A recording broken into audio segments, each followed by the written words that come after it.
Hey there, what's up? In this video, I'll give you a quick guide on how you can set up MetaMask and add Base Network.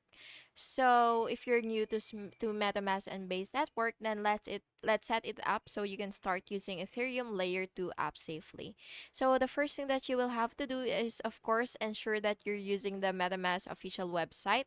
And now that you're here, you will just have to look for settings or look for this, which is under the token section, and then you will just have to basically click custom, which is right here, and then you will click add custom network, and for the network name, you will just have to set it to enter base, and for the default URL you will just have to click add URL, and then you will do this,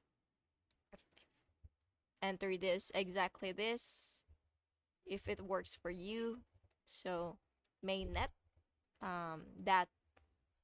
that base.org, and yeah, after that you will just have to click add URL, and for the chain ID you will enter this 8453 if it is compatible for you.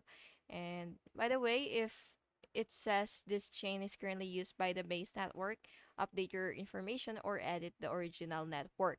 So for the currency symbol, it's ETH, and you for the black explorer URL, you will type this https basescan.org. So what we will have to do is click add URL. And by the way, if it still says this, you will have to click edit the original network, and it should show up like this. And if it does, you will just have to let it. And now what you will have to do is basically click save, and then just wait for it to load.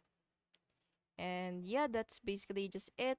And your wallet is now ready for base compatible apps. And yeah, I hope you found this video helpful. And if you did, please make sure to like and subscribe for more videos like this. Thank you and have an awesome day.